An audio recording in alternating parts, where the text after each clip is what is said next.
మీరు ఎప్పుడైనా డాగ్స్ తల కిందకి పెట్టుకొని నడిచేవి గానీ, పిచ్చి పిచ్చిగా ప్రవర్తించే డాగ్స్ గానీ, లేదా కోపంగా మొరుగుతుండే డాగ్స్ దగ్గర మాత్రం అస్సలు వెళ్ళకండి. దాని దరిదాపుల్లో గూడా ఉండకండి.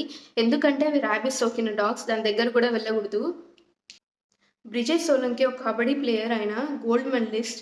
అయితే ఒకరోజు తను ఒక కాలువలో పడిన ఒక పప్పీని సేవ్ చేశాడు. అయితే తనని ఆ పప్పీ బైట్ చేసింది.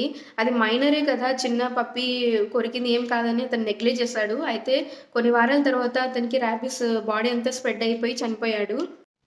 మనం బయటికెళ్ళినప్పుడు పిల్లలకి గానీ, మనమైనా సరే బిస్కెట్స్ ఫీడ్ చేయమని డాగ్స్‌కి మనం పిల్లలకి బిస్కెట్స్ ఇస్తూ ఉంటాము.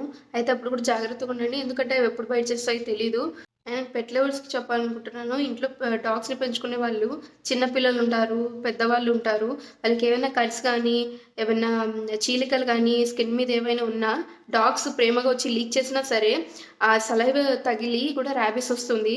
So, please be careful. చిన్న పిల్లలకేమైనా సరే వాళ్ళు డాగ్స్‌తో ఆడుకునేటప్పుడు దాని గోరుతో ఇట్లా పట్టుకోనీకి ట్రై చేసినప్పుడు కూడా గోర్లు వాళ్ళకి బరుక్కుంటాయి.